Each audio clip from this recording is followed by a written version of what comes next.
¿Qué tal? Muy buenos días, bienvenidos a Punto y Coma. Hoy nos acompañan en el estudio escritores que se dieron a la tarea de explicar cómo se debe entender el momento político en el que nos encontramos en este momento. Acompáñenos aquí a Punto y Coma. 15 escritores mexicanos se dieron a la tarea de plasmar en el libro Oríllese a la izquierda, con opiniones sin censura. Explican sus reflexiones sobre la realidad política y social de México. La editora Miriam Mabel Martínez ha explicado que el libro está compuesto por ensayos de novelistas, poetas y editores pertenecientes a una generación que nació ya en un país surgido por un cambio, que creció y se hizo adulta aguardando una transformación. La idea del trabajo es entender cómo llegamos a este presente, contagiados por el ánimo del cambio global que derrumba muros y regímenes. Entendimos cuál era nuestro reto, compartir nuestras ideas, nuestro análisis. La escritora y editora destaca la importancia de conocer la opinión de una generación literaria a la que se ha considerado inexistente, pues está compuesta por solitarios que no tienen temas comunes en su obra ni búsquedas estilísticas compartidas, los cuales pertenecen a la generación de las devaluaciones, de las crisis permanentes, de la carestía y, por supuesto, de la decepción. Explica además que en estos 15 ensayos el lector encontrará distintas posturas que señalan tanto la desigualdad, el racismo y la discriminación como la autocomplacencia y la incongruencia que genera la violencia y el encono que vivimos en este nuevo México.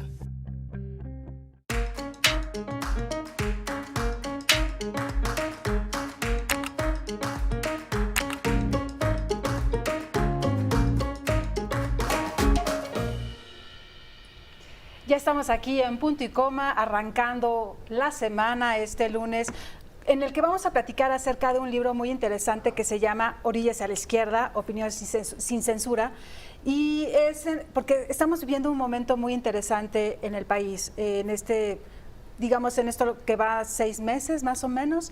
Entonces son ensayos de 15 escritores jóvenes nacidos entre finales de los 60 y principios de los 70 y que tienen una concepción muy importante. Y para eso, como todos los lunes, está aquí mi compañera Jimena Mejía. ¿Qué tal, mi querida Lore? La verdad es que es un gusto que nos acompañen iniciando la semana con un tema de por qué llegamos a la izquierda al país, toda esta evolución que ha vivido el país y qué mejor con la gente que vivió estos movimientos, ¿no? A partir de la creación del PRD, el primer partido de izquierda en nuestro país y que sin duda pues ya derivó en que tengamos al primer presidente de izquierda en México.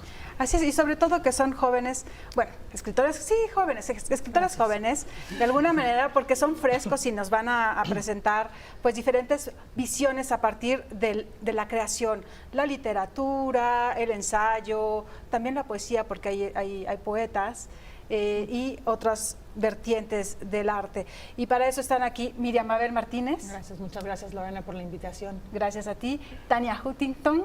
Encantada de estar aquí. Bienvenida. Y Rodrigo Castillo. Gracias por la invitación. Pues vamos a empezar. Miriam, ¿cómo surge el juntar a estos escritores y sobre todo plasmarlo en un libro que justamente es un movimiento pues muy especial y sobre todo en lo que está viviendo ahorita el país, ¿no?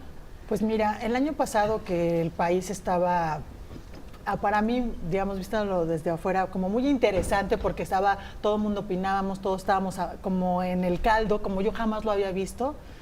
Y a Gerardo de la Cruz, que es el director editorial de Universo de Libros, me propuso, ¿por qué no hacemos un libro sobre este momento? Al principio decíamos, bueno, sobre este momento, ¿qué es este momento? ¿No? O sea, y decíamos, bueno, exactamente este pulso, ¿por qué todo va hacia que López Obrador va a ganar? ¿Por qué la gente estamos tan hartas? Sobre todo, lo que nosotros nos pusimos a pensar es, a ver, más allá de la figura que está liderando esto y que parece que va a ganar, porque lo empezamos a ver como antes de las elecciones, decíamos, ¿qué es lo que a la sociedad le hace moverse hacia este lado? Entonces a nosotros lo que nos interesaba era también desde lo personal, porque al final de cuentas lo que queríamos era como juntar una generación, que es mi generación, gracias por lo de jóvenes, que somos jóvenes de espíritu, ¿no? Pero que es como básicamente la generación X, ¿no? Con sus un poquito antes y un poquito después, pero esta generación que siempre en la literatura mexicana se dice que es como la generación inexistente, que en un libro que prologó José Agustín en el 2000, de escritores que en ese momento estábamos llegando a nuestros 30s y un poco más jóvenes y un poco más grandes, José Agustín decía que lo que no había era temas políticos, ¿no? Entonces yo pensaba, bueno, ok, dicen que no hay temas políticos y a la vez yo veo en mi medio, con mis colegas y mis amigos sobre todo, que sí nos interesa mucho esto, que sí tenemos un sentido político, no somos afiliados a partidos, pero sí tenemos mucho sentido político, tenemos mucho sentido cívico y mucho sentido social, y eso era lo que queríamos poner. Entonces en eso decíamos, bueno, pero ¿por qué no hacer esto, que también es muy posmoderno, como hablar de, o sea, en la onda de la selfie, ¿no? De hablar desde la experiencia personal, cómo desde cada quien desde su individualidad había visto este cambio, ¿no? Porque a la vez lo que vimos, como bien lo dijo Jimena, bueno, en el 88 está Cárdenas, está Salinas, es antes un poco de la formación del PRD, aquí hay el texto de Carla Fessler, que ella estuvo muy metida en ese momento con el ingeniero Cárdenas, aquí es una opinión muy, muy franca y muy padre. Eso decíamos, bueno, nosotros crecimos oyendo a nuestros papás quejándose de las crisis, con el peso, oyendo que en la televisión había un tipo que decía que iba a defender al peso como un perro, que teníamos el boom petrolero, crecimos cuando estaban construyendo los ejes viales, cuando parecía que México ya dejaba de ser el milagro mexicano y no se convertía en nada, pero el petróleo parecía que nos iba a cambiar la vida y luego el neoliberalismo nos iba a meter al primer mundo.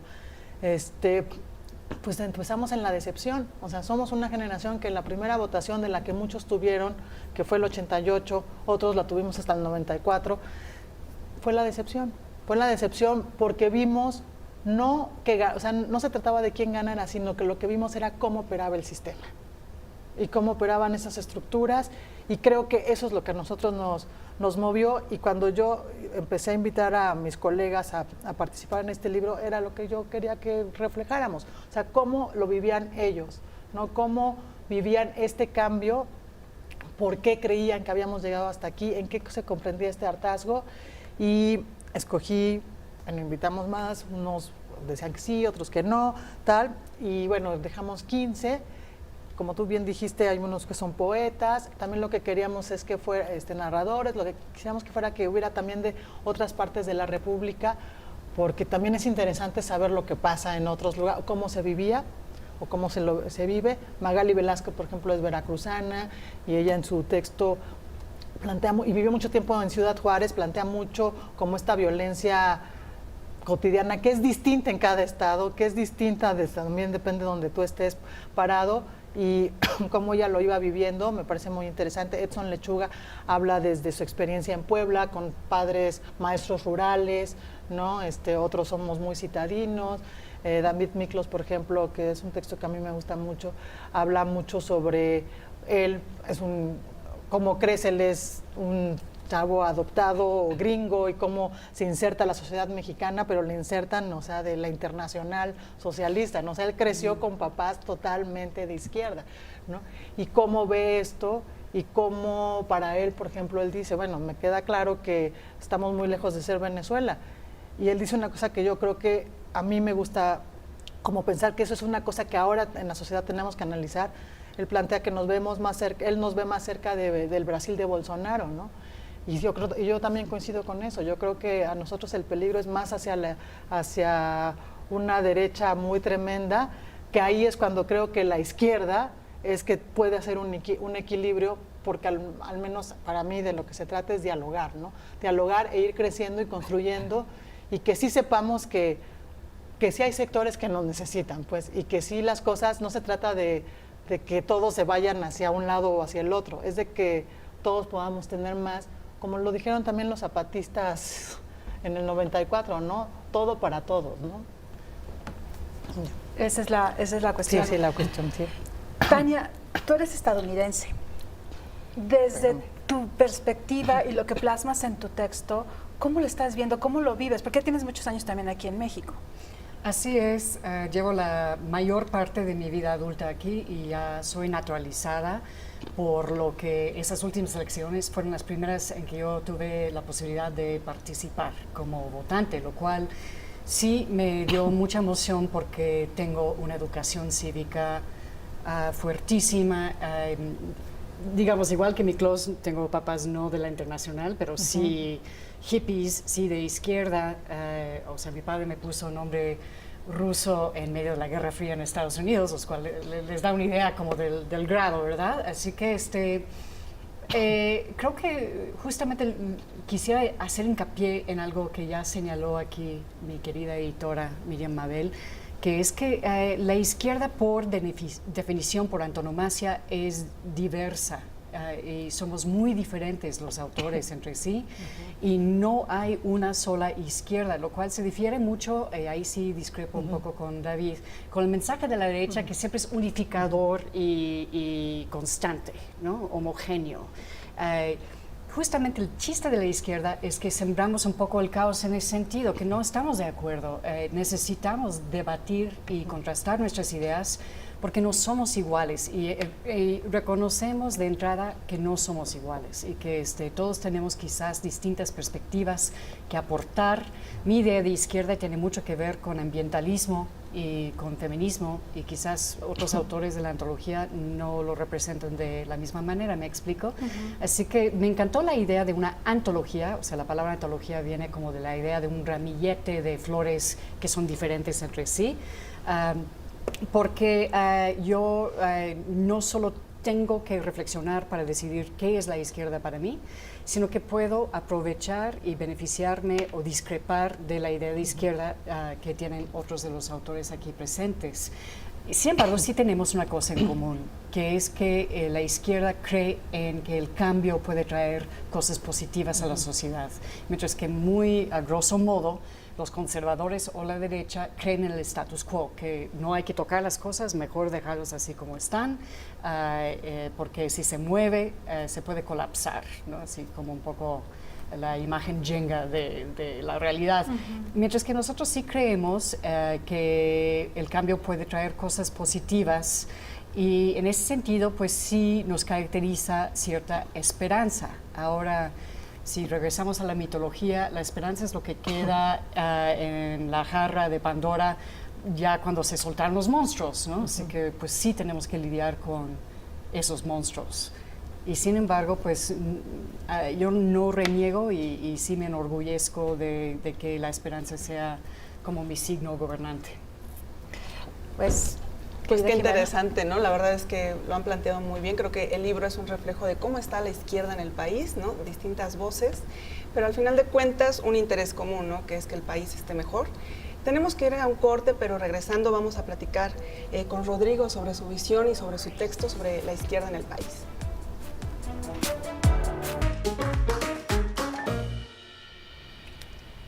Estamos de vuelta aquí en Punto y Coma y nos quedamos con Rodrigo Castillo, quien nos iba a contar sobre su visión, lo que plasmó en su texto y cómo ha vivido la transformación del país desde los intentos, ¿no? Por establecer a la izquierda que estuvo muy bien definida en la Ciudad de México y que ahora ya está en todo el país. Bueno, es en suma interesante ya lo que plantearon Miriam Mabel y Tania. Me parece a mí que hay un contexto todavía mucho más atrás de una izquierda muy participativa que no solamente se genera desde el PRD, sino muy atrás en este país con el Partido Comunista Mexicano, etcétera. Venimos como de una tradición de izquierda sumamente radical. Pienso mucho, por ejemplo, en lo que dijo Adolfo López Mateos, por allá del 58 en su toma de posesión, que era una postura prácticamente de extrema derecha de extrema izquierda dentro de la Constitución, perdón, y ese es un poco también el reflejo de lo que está pasando ahora, me parece, con lo que está sucediendo en el gobierno de Andrés Manuel. Es importante decir que este libro, Orillas a la Izquierda, lo escribimos durante el proceso entre la elección, que sucedió el año pasado, y la toma de posesión de Andrés Manuel. Como saben, los tiempos editoriales de los libros pues son otros. Diferentes, sí. Y de alguna manera no me gusta sonar profético ni nada, pero creo que sí lo que se puede poner sobre la mesa de este libro es que somos voces completamente variadas, como también apunta Tania, ¿no? Es importante una apertura al diálogo, no tener como una pretensión de solamente decir la izquierda es lo que el país necesita. Quién sabe, también podemos equivocarnos muy fuerte, ¿no? Por las cosas que están sucediendo ahora. Como también lo decía Lorena, ¿no? Han pasado poco más de 100 días de gobierno y parece que las cosas como que van atoradas, como que no están caminando. Sin embargo, creemos que sí hay un diálogo, creemos que hay una pluralidad de voces, cosa que anteriormente no sucedía en otros gobiernos, ¿no? Me choca el comentario que voy a decir ahorita y me choca hacerlo, el más pequeño de la antología. Yo soy de la generación millennial, yo nací en el año del 82 y también tengo una visión completamente distinta, por ejemplo, de las generaciones que que nacieron hacia finales de los 60 o principios de los 70. A mí ya no me tocó, por ejemplo, votar en el 88, por supuesto que no, pero sí me tocó una parte de la desilusión muy fuerte cuando voté en el 2000. En esos momentos cuando entra Vicente Fox. ¿Y qué pasó con mi generación? Que vimos a un país crecer, a un país que creció con muchísimos muertos, ¿no? En lugar de creer en este paso hacia la democracia, en creer en un país que podía consolidarse de una mejor manera, el imaginario que nos dejaron a la generación de los millennials en adelante es el país de los muertos, de los descabezados, de los colgados, que es lo que un poco yo toco en mi texto, ¿no? Tenemos un vocabulario de lo narco todo. El narcotráfico, la narcomanta, el narcomensaje, el narco, etcétera, y eso es lo que con mucha tristeza mi generación vio crecer. Un apunte también personal, sí vengo como de una postura política de izquierda politizada, porque también estudié en la universidad, en la UNAM, y bueno, pues ahí ya saben cómo son las tendencias, ¿no? Y esta misma postura ideológica sí me ha hecho creer que tenemos ahorita una izquierda conservadora, sí lo es. No es gratuito también que en los discursos pues mañaneros el presidente constantemente esté haciendo alusiones al amor, a diferentes cosas, que tiene mucho que ver con este discurso también de los años 50, ¿no? Lázaro Cárdenas, Adolfo López Mateos, ¿no? Todo este presidencialismo que venía de fuerte arraigo priista. Andrés Manuel viene del PRI, ¿no? Y eso también es importante ponerlo sobre la mesa. Sin embargo, pienso que tenemos como ciudadanía que generar un cambio entre nosotros. La izquierda está ahí, ¿saben? Las ideologías van a estar ahí, va a estar el centro, la derecha, todo lo que pueda generarse. Sin embargo, si nosotros como ciudadanos no podemos generar un cambio, entonces el gobierno siempre va a ser el partícipe de la máscara. Como decía Federico Campbell, ¿no? Todo político necesariamente es un actor. Y me parece que eso es lo que se está cumpliendo desde siempre en este país, ¿no? Va a haber una cabeza, siempre va a ser necesaria tenerla, eso es indiscutible. Sin embargo, si nosotros no somos el contrapeso, también como decía Miriam Mabel, si nosotros no aportamos una discusión mucho más plural, abierta, que está basada en los principios de la democracia, en los valores democráticos, entonces pocas posibilidades tenemos de poder cambiar el país. Miriam. Bueno, pues como decía Rodrigo, sí es importante que, digamos, esto ya, Gerardo de la Cruz de Universo de Libros y yo empezamos como a manejar esta idea, no sé, 3 días antes de las elecciones. El domingo de las elecciones nos comunicamos, dijimos, va, ¿no? Y bueno, luego, pues como decía Rodrigo, los tiempos editoriales son distintos, invitar a la gente que quisiera participar, hacer el ensayo. También la vivencia entre julio y diciembre era otra, ¿no? Y sin embargo, a mí lo que me gustó de cuando empezaba a leer todos los textos es de que todos eran como casi hacer una reflexión ontológica, o sea, ¿cómo llegamos aquí? Que finalmente a mí como editora era lo que me llamaba la atención, o sea, es que cada quien desde su propia vivencia y perspectiva y su contexto, que son diferentes izquierdas, como dice bien Tania también, podría construir cómo es que llegamos aquí. Por ejemplo, Julieta García dice mucho que, bueno, la desigualdad era tremenda, es tremenda, la pobreza es extrema, o sea, a principios del año pasado el Colmex sacó un estudio de la desigualdad donde dice que hay un 20% o más de gente que jamás, o sea, que ni él, ni ellos, ni las 2 generaciones siguientes van a salir de la pobreza. O sea, sí está muy tremenda la desigualdad, que vamos viendo cómo el 1% tiene, no nada más de México, del mundo, pues tiene como todos los medios, cómo la gente se va empobreciendo, cómo el libre mercado tampoco fue la panacea como nos habían prometido. Digo, yo la primera vez que voté fue en el 94 y ahora que empieza a salir como todas muchas cosas de la serie de Netflix del 94, tal, de repente recuerdo y dices, el 94 fue un año terrífico, o sea, horrible en todo momento, o sea, desde el 1 de enero hasta el final, y creo que a mí, al menos a mí, creo que es interesante para los lectores también más jóvenes, como ver que del 2000 hacia atrás también había un México que se estaba construyendo y que era otro ritmo, ¿no? O sea, yo sí creo que los ritmos son diferentes, que vivimos un presente en el cual todo es muy inmediato y todo queremos rápido, todo, o sea, la inmediatez, y nos olvidamos de los ciclos y de los procesos. O sea, imagínate, si yo me hubiera como, o sea, pero hay gente que ve esto que es como que viene desde el 68, son 50 años. O sea, 50 años, ¿no? O sea, el mundo no ha cumplido ni siquiera un siglo de la Segunda Guerra Mundial. O sea, apenas se cumplió un siglo de la Primera Guerra Mundial. Entonces, se nos olvidan que los ciclos históricos son muy largos, que los cambios son muy largos y que no dependen de una persona. Creo que, y a mí me parece que es interesante que platiquemos todos, o sea, izquierdas, derechas, como bien dice Tania, la izquierda siempre se ha caracterizado por ser muy diversa y ese es su gran defecto y su gran cualidad, digamos, visto desde otros puntos. La derecha siempre junta, porque como me comenzó Tania, pues siempre tienen como unas cosas en común, que es lo que van a pelear, y las minucias no importan. Y en la izquierda sí nos importan las minucias, porque cada uno va teniendo como enfoques, y por eso quizás somos más, no sé si románticos, no sé si esperanzadores, ingenuos, o a lo mejor alguien lo pueda ver así, pero finalmente eso es lo que creemos, pues que desde diferentes puntos de vista se puede construir una cosa más diversa. Yo creo que el país sí lo ha hecho, creo que sí tenemos mucho, o sea, que tenemos mucha prisa, porque a todos en el mundo pues nos encantaría ver los cambios rápidos, pero eso no sucede. Pero en serio no tenemos una base de izquierda. Digo, a final de cuentas creo que el país se gestó a partir de una revolución, las instituciones salieron, ¿no? Sí, creo que sí hay una base de izquierda en el país, pero ustedes ¿cómo ven que se transformó después con el PRI, con estas acciones? O sea, si realmente México se ha distinguido por eso, ¿no? Por los movimientos sociales, después de la conquista a la colonia, ¿no? La independencia, después la revolución, la creación de las instituciones, realmente. ¿Cuánto tiempo tendría que pasar realmente para que haya una unificación de la izquierda para lograr ver avances? Miriam me apunta una cosa muy padre, ¿no? No entendemos o no comprendemos los tiempos porque son ciclos y el proceso histórico son muchos procesos históricos dentro de los procesos históricos. Y me parece que sí hemos tenido desde el general Lázaro Cárdenas una izquierda pensante, una izquierda muy horizontal que ha respondido en el paso del tiempo hacia donde nos estamos moviendo hoy a través de modelos económicos. Y esos modelos económicos son los que están rigiendo de alguna manera el comportamiento de las sociedades actuales.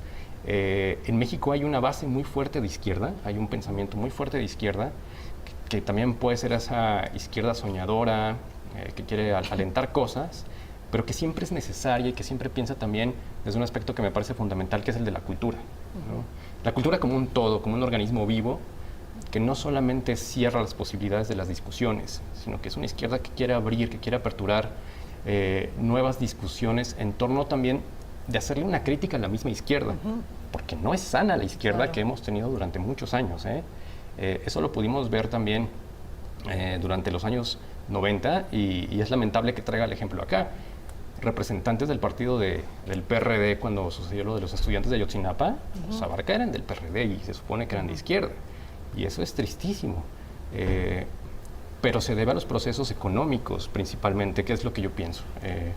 Procesos en donde la globalización, donde el neoliberalismo, por supuesto, han acechado a toda una sociedad que no tiene otro tipo de oportunidades. Y es donde me parece que debemos entrar hoy, una palabra quizá un poco rara, ¿no? Porque en temas políticos la esperanza a veces no funciona, ¿no? Darle una oportunidad, como tú decías, Lorena, ¿no? Es decir, vamos a darle el beneficio de la duda a un gobierno que acaba de entrar, que es de izquierda, ¿no? Ultraconservadora, lo vuelvo a repetir, pero que por lo menos está intentando darle la vuelta a la discursividad que tenían partidos de derecha o de centro derecha, como era el PRI. Yo creo que uno de los ejemplos más tristes que hemos tenido ha sido el de Enrique Peña Nieto, donde no sucedió absolutamente nada, ¿no? Donde fue una tristeza y se fue para abajo. Y, en fin, bueno, cierro el comentario con eso. Bueno, vamos a hacer un corte y regresamos en unos segundos para seguir con esta mesa sobre Orillas a la Izquierda, opiniones sin censura.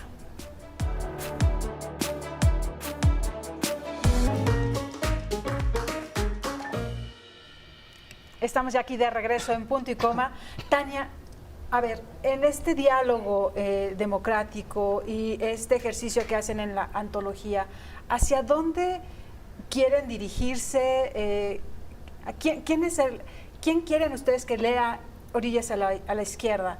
¿Y qué es lo que esperan que sienta el lector con cada uno de estos ensayos, con esta diversidad de pensamientos y de las diferentes izquierdas que cada quien tiene en su formación, de cómo lo han vivido a partir de su ambiente, también de la parte cultural, de la parte social? Yo creo que lo elemental, en realidad, bueno, me encantaría que todos leyeran el libro, desde luego, ¿no? Para eso está hecho y por eso colaboramos. Pero quisiera que lo que encontraran sería temas y opiniones que problematizan tanto como resuelven. La verdad es que creo que si hay un hilo común en toda esta antología es el hecho de que lo que estamos diciendo todos los autores de alguna manera es no tengo bola de cristal, ¿no? No tengo manera de ver cómo esto se va a desembocar, porque como han señalado ustedes, hay factores históricos, pero también hay factores mundiales. Están pasando cosas en el mundo ahorita, hablando de ciclos, ¿no? Y que van a afectar cómo todo esto se desenvuelve también. Y en ese sentido, si yo pudiera como pedir algo, dado que ya hablé de la esperanza, que es como cursi y no muy operante, regresando un poco al comentario de Jimena acerca de la historia de la izquierda aquí y lo que dijo Rodrigo también, sí hay un problema fuerte que se ha señalado muchas veces y que tenemos como herencia histórica, que es el caudillismo o es el platoanismo, y sí lo vemos en nuestro presidente actual, sin duda, ¿no? A mí me encantaría un poco, no que ese político que es un actor sea desenmascarado nada más como el mago de Oz, ¿no?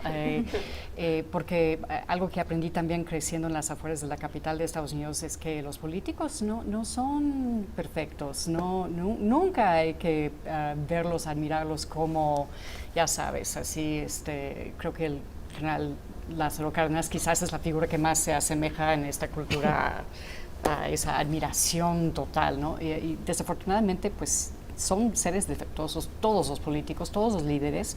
Me encantaría, si yo tuviera una varita mágica, que la gente se diera cuenta de que el gobierno es sumamente importante a nivel local, que nuestro voto para delegado es quizás tan o más importante que nuestro voto a nivel federal, porque ahí es donde se ven estas cuestiones que sí nos afectan el día a día, como seguridad o quizás como ambiente local, etc. Y ahí es donde tenemos quizás más injerencia como ciudadanos para realmente defender nuestras causas particulares y lograr un verdadero cambio, ¿no? Pero el primer paso, además de ejercer ese voto de manera concienzuda y sí tener participación cívica a nivel local en nuestro gobierno, creo que lo importante es un poco lo que se está haciendo acá, es escucharnos, ¿no? Y realmente, o sea, no simplemente estar esperando el turno de que cada quien tenemos para hablar, sino realmente escuchar las perspectivas de cada quien, para disipar un poco esa sensación quizás de angustia o alarma que sí veo que mucha gente está experimentando ante este cambio. Sobre todo eso, tú lo dices muy bien, es escuchar, porque solamente escuchando podemos dialogar. Porque si no escuchas y no procesas lo que estás... Diálogo de sordos. No, exactamente, no hay diálogo. Y eso es de lo que se trata, por ejemplo, todo lo que está plasmado en papel o digitalmente también, y que te puede permitir ver las diferentes perspectivas que tiene cada una de las visiones, en este caso de esta antología. Sí, o sea, lo que yo creo que como sociedad, y a mí, digamos, que yo quisiera que los lectores se llevaran con esto, es que es la posibilidad de que hay muchas visiones, ¿no? Y de que hay muchas maneras de entender y de quizá abordar lo que nos está sucediendo, pero que sí tenemos que pararnos y detenernos. O sea, sí creo que todo va tan rápido, todos queremos como respuestas tan rápidas que, a ver, espérame, y tenemos que regresar como a analizar. Creo que se nos ha olvidado como analizar. Y a mí, por ejemplo, el texto de Claudia Mutz en ese sentido me gusta mucho, porque Claudia hace casi un recorrido ontológico de cómo crecimos, qué escuchamos, dónde caminábamos, todo eso que sí nos hace construirnos quiénes somos. O sea, en el corte platicamos un poco que lo que nos pasa, yo creo en México, como decía bien Tania, también es lo del caudillismo. Somos un país que está acostumbrado al caudillismo, y no lo digo nada más en la política. O sea, tuvimos a Octavio Paz, a quien yo admiro profundamente, pero era eso. Tenemos era el caudillo de la cultura. Sí, tenemos artistas que son así, o sea, nos gusta, o sea, somos un país de que le encantan los monopolios. Hay ciertas cosas, franquicias que son únicas, o sea, somos un país de caudillos. Eso es lo que nos gusta y creemos que eso nos resuelve mucho más fácil todo, porque de lo que hablamos es de una sociedad que es muy infantil, una sociedad que tiene que crecer, que se tiene que responsabilizar, que la responsabilidad es escuchar al otro, entenderlo, ponerse en sus zapatos, entender que hay procesos, entender que, digo, yo pienso en el texto también de Julieta García, donde dice ella de las desigualdades, o sea, también acumular tanto como para qué, ¿no? Y pienso ahorita en el gobernador de Veracruz, en Duarte, que dices, de verdad, o sea, yo no estoy en contra de la riqueza, o sea, todos queremos tener una mejor vida, evidentemente, pero de repente pienso, ¿y de verdad para qué quieres 10 carros? Además de que contaminan mucho, o sea, ¿por qué no pensar que el lujo es otra cosa? ¿Por qué no pensar que el éxito es vivir bien y que vivir bien no es tener cosas? Y ahí es cuando, como dice de Tania, también es bien como toda esta cosa global, o sea, también está un capitalismo salvaje, atroz, que sí está destruyendo el mundo. O sea, digamos, la ropa es la tercera basura más grande, que ocupa más volumen en el mundo. Y seguimos comprando ropa, ¿no? Entonces, yo sí creo que, al menos a mí, en la esperanza, que quizás era muy cursita, que me plantea esto, es como que nos lleve a todos a pensar, ahora sí que a los orígenes. Yo sí creo que sí tenemos que cambiar, de paradigma. O sea, no sé cuál sea, no sé si cómo vaya a ser, pero sí creo que tenemos que pensar que tenemos que consumir diferente, que tenemos que relacionarnos diferente, que tenemos que ver el medio ambiente diferente, o sea, que sí tenemos que cambiar en el punto donde estábamos parados. Y también creo que cuando algo te mueve, bueno, pues claro que todos nos enojamos, o sea, si yo estoy acostumbrada aquí y me mueven, pues me causa un recelo, me causa enojo porque estaba muy cómodo, ¿no? Y lo digo para izquierdas y derechas, y sí creo que también hay como una parte de que, y yo creo que es la labor de la izquierda, todas estas izquierdas que son muy vastas y son distintas, es que sigamos apuntando que está mal, pero también proponiendo qué hacer al respecto, ¿sí? Porque somos muy buenos para decir que exacto. todo está muy mal, pero a la hora de decir, pero ¿qué hacemos al respecto? Ahí es donde podemos colocar, siento yo, más energía como individuos, como ciudadanos, y decir, bueno, si hay inseguridad y está tocando a chavas de la escuela, ¿qué organización podemos hacer para acompañarnos y para asegurar que esas cosas no pasen? Claro. Para dar un ejemplo.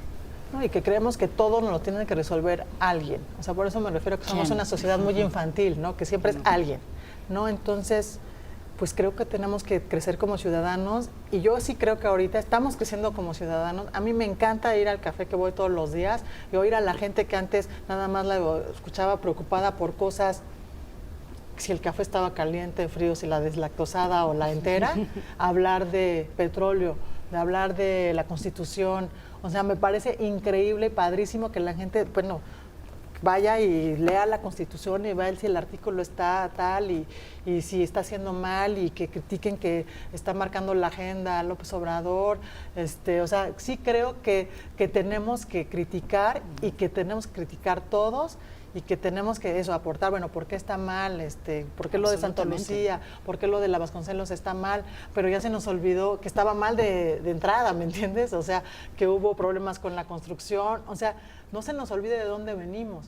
Y yo sí creo que tenemos que analizar cómo llegamos aquí, Siempre pasa un comentario que dice, bueno, el presidente divide mucho. Sí, el presidente divide mucho. Y digamos, en el siglo XXI quien empezó ese discurso fue Fox con El peligro para México, y hemos crecido en un país donde crecimos en el cine mexicano, donde están nosotros los pobres y ustedes los ricos. Nuestra telenovela favorita mexicana es Ustedes los ricos. Todas las películas del cine mexicano de la época de oro hablan de ellos y nosotros como si nunca nos pudiéramos encontrar y como si fuéramos enemigos. Entonces, sí es interesante ver que lo traemos metido, O sea, lo traemos metido, y entonces, ¿cómo le damos la vuelta a eso? O sea, eso yo creo que es el reto de, bueno, ¿cómo le damos la vuelta a eso? Y sí se requiere el trabajo, pues, de absolutamente todo. Yo creo que tiene que haber espacios donde podamos discutir o sea, esto no es personal, ¿no? O sea, esto es de una discusión, y creo que esa es la crítica, la verdad, cuando se hace verdadera crítica, ¿no? Que puedas decir estas las opiniones y no estar de acuerdo, pero escuchar a la contra, ¿no? La temperatura de un país se puede medir por su buena crítica, ¿no? Y desgraciadamente aquí en México la temperatura es muy baja. O sea, no hay revistas que también tengan como un medio de circulación donde podamos discutir esas cosas, porque hemos visto lo que ha pasado con revistas ejemplares que hemos leído, ¿no? Durante mucho tiempo, Nexos o Letras Libres divididos también, por grupos, etcétera. Entonces, a mí me gusta mucho lo que plantea también Miriam Mabel, porque sí partimos de un proceso, de una revisión histórica para saber dónde están los errores de la izquierda en México, ¿no? Lo que pasa es que también nos prometieron demasiadas cosas en el modelo estabilizador, ¿no? En el modelo desarrollista de los años 50 y 60 en este país nos prometieron todo. Nos prometieron tener seguridad social, nos prometieron tener trabajo, nos prometieron muchísimas cosas que hoy las nuevas generaciones tampoco alcanzan a tenerlas. Por ejemplo, mi generación prácticamente ya no piensa en el futuro qué va a ser en su jubilación, porque la palabra jubilación ya no existe en el vocabulario de los jóvenes. No, la vamos a pagar a las generaciones pasadas, ¿no? Exacto, ¿no? Entonces, tenemos que pensar desde las izquierdas también, desde las izquierdas más jóvenes, ¿no? Cómo podemos también trabajar en nuevas herramientas para construir y que no solamente quede en el discurso retórico, ¿no? De decir, construyamos, dialoguemos, platiquemos, abrámonos al universo entero, pero en realidad accionemos, ¿no? Que no sea relaciones públicas. Exacto. Que tengamos un pensamiento de acción espontánea, me parece a mí, en donde sí podamos ejercer nuestros derechos como ciudadanos, pero también tenemos muchas obligaciones en torno, no solo con la gente de la izquierda, sino con la gente de centro, de derecho, con los pobres, ricos, es decir, somos humanos, ¿no? Claro que Eso sí. en todo. Tenemos que ir a un corte, pero regresando, ¿qué les parece si hablamos de un poquito de la visión que tuvieron en este libro previo al triunfo de Andrés Manuel López Obrador? Vale, pues, vamos a un corte.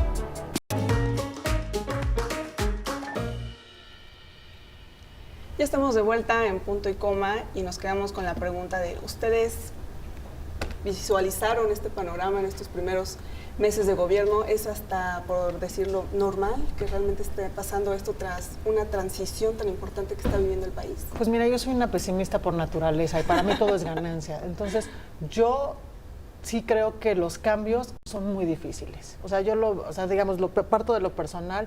Cuando uno tiene una crisis, es muy difícil salir de la comodidad, es muy difícil aceptar que uno está cómodo, es muy difícil renunciar a cosas que te hacen sentir cómodo y que te facilitan la vida, y es muy difícil el cambio. O sea, yo sí pensé que iba, o sea, a mí me parece que hasta va leve, pues. O sea, yo la verdad yo sí pensaba que iba a ser más terrible, porque además vi cómo en el sexenio anterior se ocultaban muchas cosas y de repente es como ver un telón y ver la realidad. Mi marido siempre decía, es que lo que estamos viendo es la realidad que nunca quisimos ver, lo que somos. Entonces de repente es muy duro, ¿no? Es muy duro, es muy triste, es muy desolador y sobre todo es como dicen, no hay más ciego que el que no quiere ver, ¿no? Entonces de repente, pues sí, o sea, esto es México. Y sí tenemos muchísimos pobres, sí había gente con muchos privilegios, sí hay mucha violencia, muertos, descabezados, muchísimos más de lo que queríamos ver. Y sin embargo, pues cada quien vivíamos en nuestras burbujas, porque también pues uno tiene que encontrar maneras de ir sobreviviendo al caos, ¿no? Entonces, yo sí creo que lo que cuesta trabajo, y por eso insisto, es como en esto que tenemos que crecer como ciudadanía, como cuando se crece como individuo, los cambios duelen, y duelen muchísimo. Y si yo lo veo como en una parte positiva, veo que hay tanto, parece caos, que algo se está moviendo profundo, que causa tanta revolución. Digo, yo hablo desde mi experiencia, es como cuando uno va a terapia, como lo comentaba con Rodrigo, cambias tú tantito y todo tu entorno se vuelve loco. Se vuelve loco porque tú ya no estás actuando como ellos están esperando que actúes, ¿no? Entonces, yo sí esperaba un caos. Sí estaba consciente de que Andrés Manuel, la cultura tampoco era una cosa que le importaba. O sea, para mí no es una sorpresa, ¿no? Yo ya lo sabía. Lo vi cuando estaba él en el gobierno de la Ciudad de México. O sea, entonces de repente creo que se nos olvida ver, como decía Tania, quiénes son estos personajes. Sí, a lo mejor creo que yo le critico muchísimas cosas. Yo todos los días así digo, no, y tal, y veo muchas cosas que no me gustan, pero también veo lo que estaba, y yo sí creo que pues por lo menos estamos tratando de dar un paso hacia otro lado, ¿no? Y eso me parece una gran ventaja social, ¿no? Que nos demos el chance de ver hacia otro lado, y sobre todo o sea, yo sí creo que si con toda esta lupa que estamos viendo este gobierno, que qué bueno que lo estamos viendo con tanta lupa, qué bueno que lo criticamos tanto, qué bueno que nos caen gordas las mañaneras y cómo habla y todo, si lo hubiéramos empezado a hacer esto hace 30 años, el país estaría en otro lugar. Tania, ¿tú cómo lo ves? Yo siento que desde una perspectiva muy personal, y es lo que expreso aquí en el ensayo, es que los que quizás tenemos la maldición o la fortuna de tener muchas lecturas, sabemos que esto podría acabar como de ciertas maneras, ¿no? O sea, son patrones que se repiten históricamente, digamos. Así que desde una perspectiva muy personal dije, pues me encantaría participar en este cambio. Sin embargo, si yo reviso mi conocimiento del siglo XX mexicano, el movimiento de izquierda cultural que hubo bajo Vasconcelos en los años 20 me hubieran purgado porque soy de origen extranjera, simplemente, ¿no? El movimiento de izquierda que hubo, digamos, en este conflicto Nexos Vuelta que tú practicas, todo alrededor de la cuestión cubana, ¿no? Yo no podría haber defendido al régimen de Castro con el caso Padilla, porque creo en la libertad de expresión. Y no creo que la cultura tiene que estar al servicio de cantar una línea oficial propagandística, de crear el nuevo hombre o el mejor ciudadano. No soy platónica, soy aristotélica, ¿no? Así que me hubiera quedado del otro lado de ese debate también. Así que lo que expreso es básicamente una esperanza. Ojalá, esa palabra me encanta, porque es una palabra pesimista, pero a la vez esperanzadora. Ojalá y hay modo de que yo pueda participar en esta izquierda y contribuir a algo que sea en beneficio de mi comunidad, mi familia, mi comunidad, mi país, etcétera. Pero voté con los ojos abiertos, a sabiendas de que probablemente la idea de cultura que se va a crear bajo este sexenio, a mí en lo personal no me conviene, ¿no? Y sin embargo, pues sí creo que podemos hacer algo por el bien común. Vamos a ver si es cierto. Tú, Rodrigo, tu visión, sobre todo tu sentir en el texto que plasmas en Oríllese a la izquierda. Yo fui un tanto profético, la verdad es que sí me metí como en este rollo, a ver, ¿qué estoy observando desde atrás y hacia dónde voy a observar hacia adelante? Y lo que más me preocupaba en este momento, y me sigue preocupando por supuesto, es el tema de la violencia. ¿Cómo va a ser frenada la violencia, no? Por lo que ya platiqué hace un momento, ¿no? Yo crecí con todo este discurso alrededor de la guerra contra el narcotráfico de Calderón y con muchas torpezas por parte del gobierno de Peña Nieto. Es decir, esta generación viene muy marcada por una desilusión muy fuerte, que es la de haber votado en el año 2000 para sacar al PRI del poder y sin embargo hubo un cambio. Hubo un cambio, sí hubo un cambio. Sin embargo hubo un cambio, ¿no? Un cambio, pero también no podemos leerlo todavía, es un poco lo que voy, ¿no? Es un cambio muy joven, es muy cercano y me parece que vamos a estar brincando. Ahorita percibo muchísimo descontento también por parte de cierto sector de la ciudadanía y eso hace pensar que posiblemente el PRI pueda regresar para 2024, 2030 y tantos, ¿no? Lo que siga. No lo sabemos, la verdad, es que no hay una lectura muy clara todavía al respecto. A mí lo que me llama muchísimo la atención es, sí, que en el Plan Nacional de Desarrollo de este nuevo gobierno le hayan dedicado una cuartilla a cultura. Eso es impresionante, ¿no? O sea, que creo que nunca había sucedido en toda la historia. En fin, se entiende también que hay un modelo que utilice la cartilla moral de Alfonso Reyes, no tiene ninguna vigencia absoluta ahora para las nuevas discusiones que hay, lo voy a decir desde la academia, en la calle. La cartilla moral en su momento fue un instrumento también pedido por un secretario de Educación Pública en su momento, ¿no? Un instrumento discursivo que después con el tiempo se utilizó para otras cosas. Pienso mucho, por ejemplo, cuando a David Alfaro Siqueiros le pidieron una portada para ilustrar un libro de español de primaria, ¿no? Y que también todo el mundo lo rechazó cuando lo metieron a la cárcel por el delito de disolución social y haberle pegado a Adolfo López Mateos. O sea, pienso mucho como en esta parte que, de alguna manera, Andrés Manuel, como pensador ideológico de izquierda ultraconservadora, quiere traer a lo contemporáneo, quiere traer hacia nuestros días. Y no es muy alentador en ese sentido, desde la cultura, ¿no?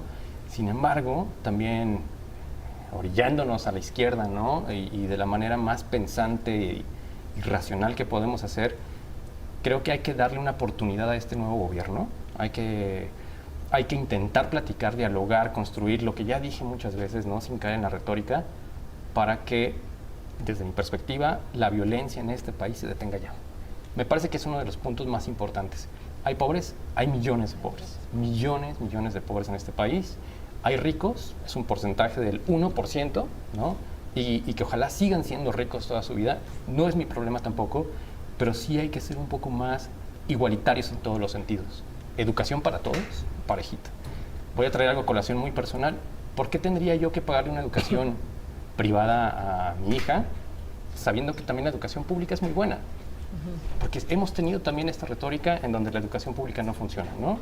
Entonces, vamos a tener que hacer un corte. Venga. Nos quedamos aquí en esta parte. Regresamos rapidísimo aquí a Más con Punto y Coma. Ya estamos aquí de regreso en Punto y Coma y la verdad es que estábamos muy contentos porque justamente este libro trae una diversidad de pensamientos de izquierda y sobre todo diferentes formas de pensar. Compren el libro, lean cada uno de los ensayos, son 15 y queremos agradecerle a Miriam, que es la editora de esta antología Oríllese a la Izquierda, Opiniones sin Censura. Tania, muchísimas gracias también por estar aquí con nosotros. Rodrigo, muchas gracias. A ustedes, muchas gracias. Y no nos queda más que agradecerles su presencia aquí en Punto y Coma y quédense con la programación de Excelsior Televisión. Ya están aquí nuestros compañeros Martín Espinosa y Atalo Mata con más información. Feliz lunes.